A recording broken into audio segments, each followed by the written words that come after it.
everyone, I'm Mullaly, author of One for the Murphys, Fish in a Tree, and Shouting at the Rain. And as promised, I'm going to do read aloud for you. So I'm going to read the first 4 chapters of my first novel, One for the Murphys. Now, before I begin reading, I'd like to show you these printed end pages because I really love these and they really encapsulate Carly. It says, I want to go, I want to go, I want to go, over and over. With stay underneath there. This was actually written by my daughter for the book, and here is the original that she did years ago now. So I'm going to jump in, but before I jump in, I'm going to tell you that this is a labor of love because I don't consider myself to be a great reader, which is a read aloud person. So I probably will make some mistakes and things, but that's okay. I'm just going to plug away. That doesn't bother me, so I hope it won't bother you. So let's jump in. Chapter 1 of One for the Murphys, Lucky Girl. Sitting in the back of the social worker's car, I try to remember how my mother always said to never show your fear. She'd be disappointed to see me now, shaking, just going without a fight. The social worker, Mrs. McAvoy, pulls out of the hospital parking lot while I play with the electric lock button on her car door. Lock, unlock, lock, unlock. She glares at me in the mirror and says, "Please stop that. The door needs to stay locked." I love it when people use the word please, but they sound like they want to remove your face. I stop. But I'm not doing it to bug her like she thinks. It's just that I can't keep still, and it beats jumping out of a moving car. My fingers play with my hospital bracelet. I stare at my name, Carly Connors. 13 letters. How unlucky can one person be? I think about my mother, still there, lying in her hospital bed like an eggplant. I wonder if she's conscious yet. I wonder why no one will tell me what's happening with her. And I wonder why I can't seem to ask anymore. Gazing out the window, I count the trees. Connecticut is covered with them, but in March the branches are still bare, like long gray fingers waving us along as we speed by. We're almost there, Mrs. McAvoy says, taking a corner faster than I think any social worker's supposed to. I think back to sitting in that hospital bed, bunching the blankets up in my fists, asking her if they were going to send me to an orphanage. "We don't call them orphanages anymore," she'd said, shaking her head and laughing. Like that was the point. Now I'm trapped in her car, going to a place she's chosen. After what my stepfather has done, I'm terrified thinking about what kind of foster house I may land in, the things that could happen to me. I think of the Little Mermaid mural near the nurse's station, how the Tooth Fairy got me that CD when I was 7, and my mother let me get up to listen when I found it under my pillow at midnight. We danced around the kitchen together.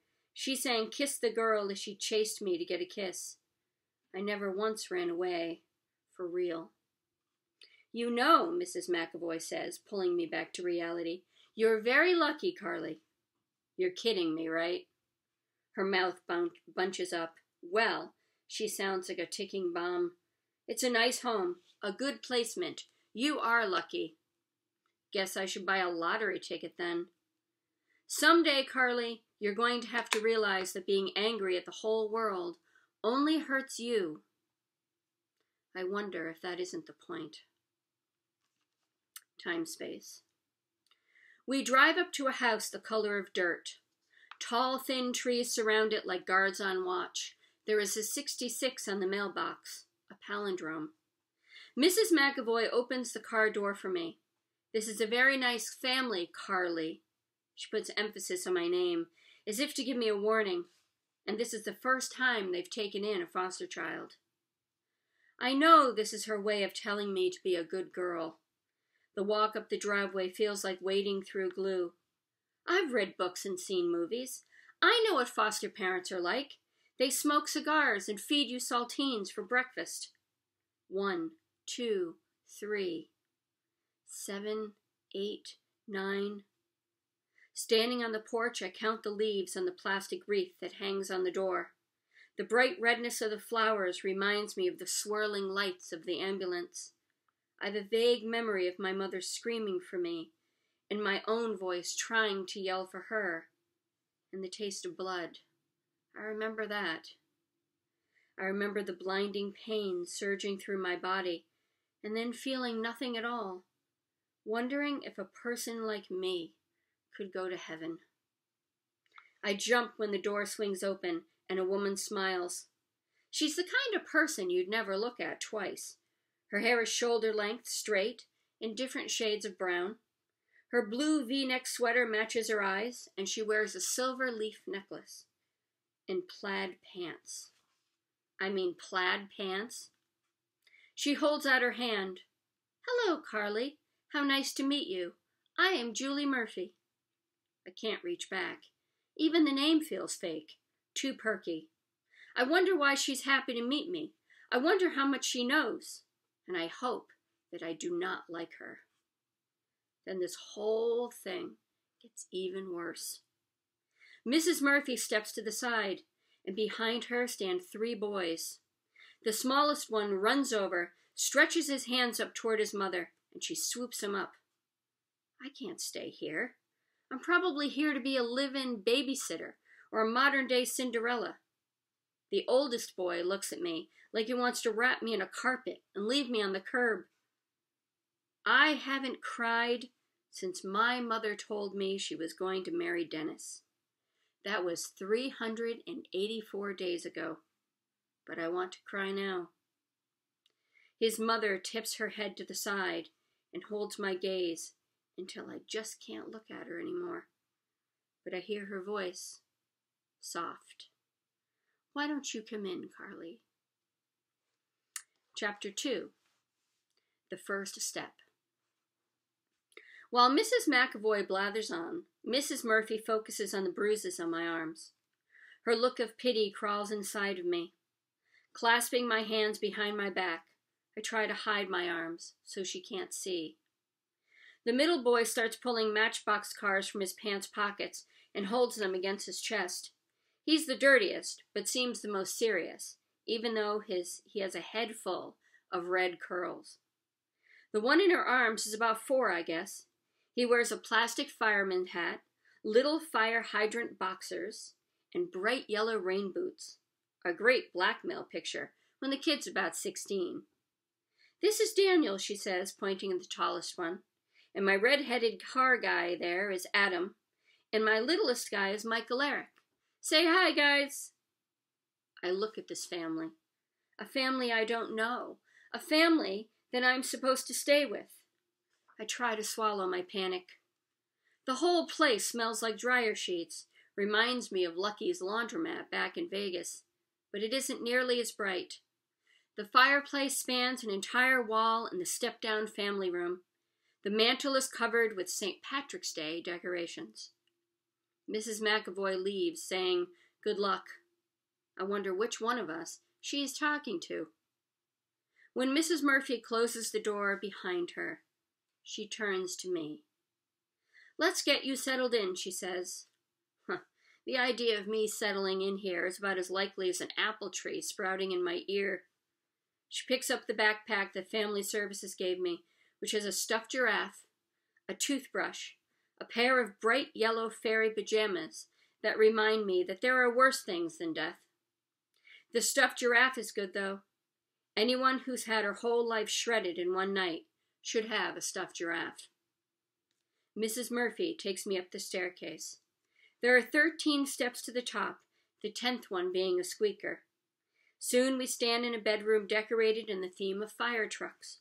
On the wall over the bed, there's a red wooden sign that reads, "Be someone's hero," in white letters, and I consider the cruel irony of sleeping under this phrase.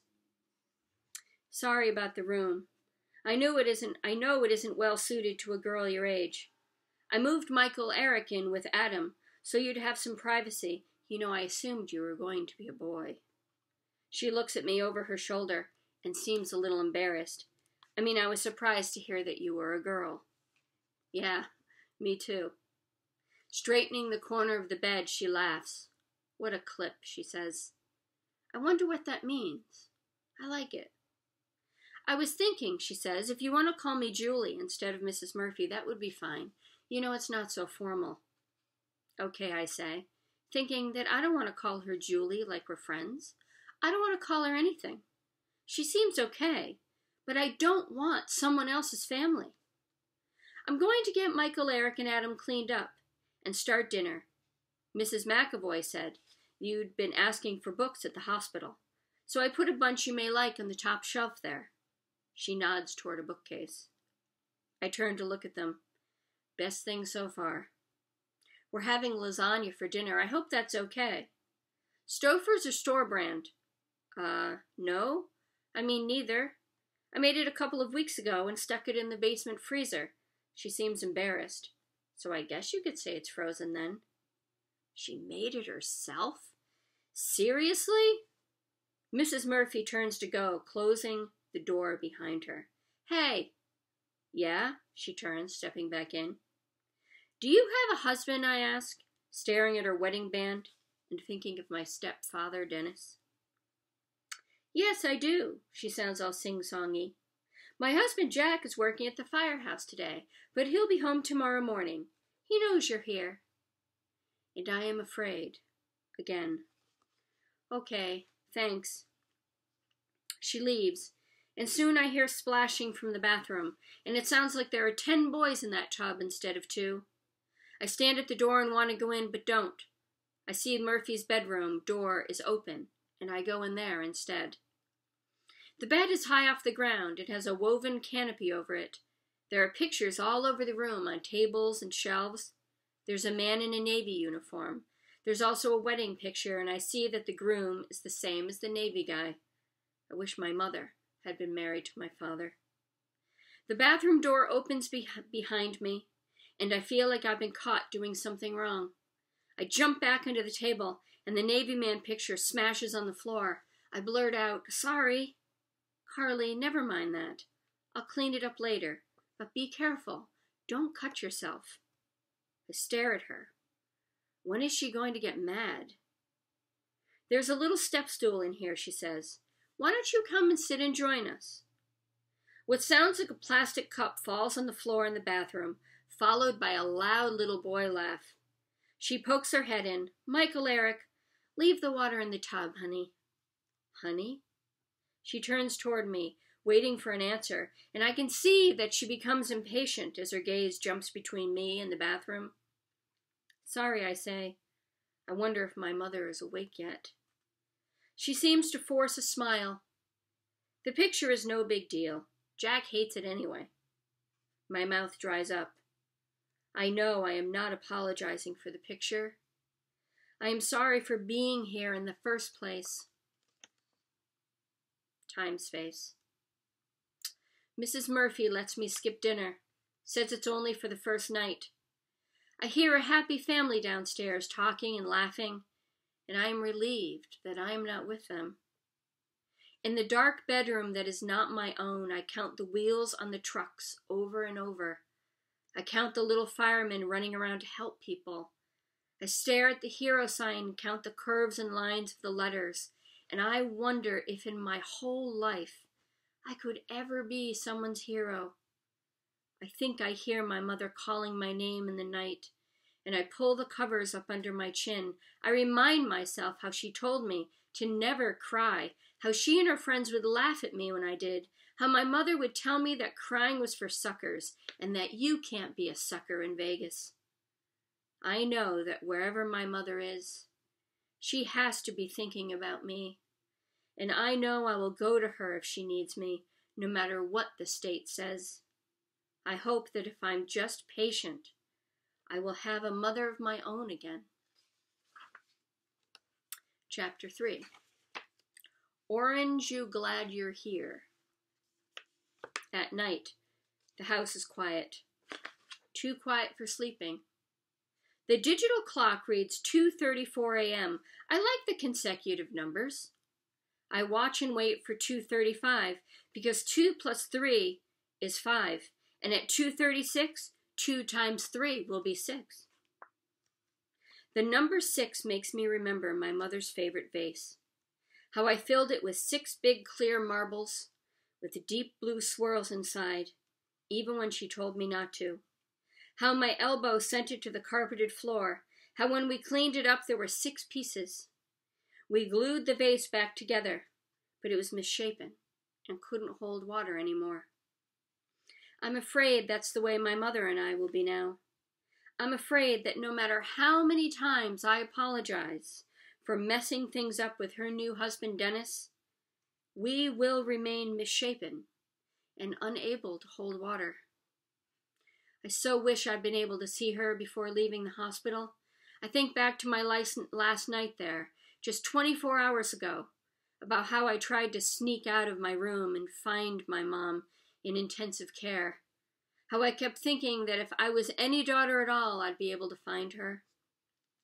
When the nurse caught me, I blurted out to her how sorry I was for making Dennis mad, like by telling her my mother would know too. The nurse walked me back to my room and told me to get some sleep. I don't know why, when things are horrible, people always tell you to get some sleep. I bet it's because if you're asleep, they know you'll leave them alone. When she turned to leave, I remember thinking that I was afraid to be alone. The nurse turned out the lights before she left, and I was in the dark, just like I am now. The next morning, I sip orange juice. Good, ordinary, boring orange juice with no added kiwi or pomegranate. Mrs. Murphy went out last night to get it for me after I told her I liked it plain. I think it's freakish that she got it just because I'd asked for it. Whenever I'd asked my mother for orange juice, she'd ask me if I were a Rockefeller. For years, I'd thought a Rockefeller was a person who really loved oranges. The back door slams, and there's instant screaming and crying. Now this place finally feels a little like home. Michael Eyre comes in with his hand tucked under his armpit. His mother drops to the floor like someone has kicked her behind the knees, but she lands gently, holding out her arms, and he melts into them. He tells how Adam smashed his hand. She takes his hand and kisses it. "My poor old boy," she whispers. "Does that feel better?" His crying stops. She wipes his tears away, and he spins and runs back outside. Then Mrs. Murphy goes to the door and calls Adam. Again she kneels and asks him if he hit his little brother. At first he denies it. Then she poses a simple question. "Are you telling me the truth?" She's got to be kidding. If there's half a brain in his head, he'll stick to the story. She's got to be kidding. He pauses and says, "I whaled him, Mommy, but he deserved it." I think that it's funny to have whaled him and Mommy in the same sentence, and I decide that I like Adam. She tilts her head. "What have we said about this?" "I'm supposed to protect him because he's my brother?" "That's right. Brothers stick together, right? Family looks out for family." I stand in a place with no space. My stomach has such a longing in it that I want to throw up. The tone, the look on his face, the look on his, a gentle brush of his hair, a kiss on the top of his head. I struggle to decipher a foreign language. She's looking at him like she's seeing the best thing ever, even though he's done something wrong. I no longer have the stomach for this juice that she bought for me. I go to the sink and pour it out. I don't belong here. I begin to think that a foster mother who smokes cigars and makes me sleep in the basement would be a relief. Just one little sip of water. Okay, one more chapter. Are you there, God? It's me, Carly. Chapter 4. When Mrs. Murphy comes back into the kitchen, she looks nervous as she studies me. She seems to think about things a lot before she speaks, which makes me wonder what she doesn't say. "So," Mrs. Murphy begins in her perky voice, "do you know what you'd like to do today?" I shrug. What's with her? She makes it sound like I'm on vacation. Would it be okay if I go shoot baskets? I ask. You play basketball? Perky Murphy asks. Yeah, I was on the team back home.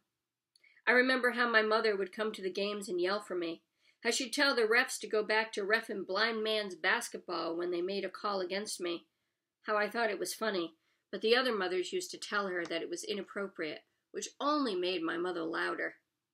Well, you and Daniel should get along very well then. Great, I say, thinking that I'll be back with my mother before that could ever happen. You can borrow my coat, she says. It's cold. I can't, because she suggested it. She glances at me and then glances again. You may borrow that if you'd rather, she says, motioning toward a gray hoodie. I put it on. Outside, I find a basketball right away. It's green with shamrocks. Can't anything just be the way I expect around here? It's cold outside, not like Vegas. I can see my breath, and it reminds me of the smoke in the casinos when my mother would leave me in the lobby to wait for her. She'd do a few of the slot machines just inside the door, where she could see me waiting on the benches. How she'd do a thumbs up when she won, or yell, "Send me luck," when she didn't. Standing there in the cold, in front of the house that's the color of dirt, I decide to ask God a question. I close my eyes and turn the ball in my hands. I say in a whisper, okay, if I make this basket, then my mother still loves me. Bending my knees, I shoot, watching the ball spin in the air. It gets wedged between the board and the back of the hoop. I know that means something, but I don't know what. Wicked good one, says a voice behind me. At first I think it's God, like he has the time to talk to me.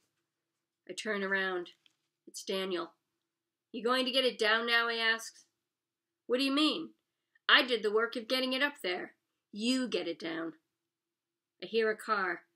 Daniel waves to a guy pulling in the driveway in a pickup. It must be Mr. Murphy. Stellar. Just stellar. The door of the truck squeaks when he opens it. He slams the door, messes Daniel's hair, looks up at the ball and says, "Good shot." It was her, Daniel says, pointing. Mr. Murphy comes toward me faster than I would like. He holds out his hand. "Nice to meet you, Carly," he says. But his face says that I'm here to infect his family with malaria. He makes me want to run. Mrs. Murphy comes out through the garage. Mr. Murphy kisses her on the cheek and whispers something. She smiles at him. Then he grabs a small duffel bag from his truck and heads inside. "Mom," Daniel says, pointing, "look what she did." Mrs. Murphy's smile falls away, and now she's rattled. I hear worry in her voice. "So get it down, Daniel. Problem solving, right?" Clearly he wanted a little of my blood instead of a suggestion to do it himself. I hardly know Daniel, but I hate him anyway. I have this feeling, though, that if I don't lay off the prince, Mrs. McAvoy will be back for me. So that's the first 4 chapters of One for the Murphys, and I hope you enjoyed it. Have a great day, guys. Take care. Bye-bye.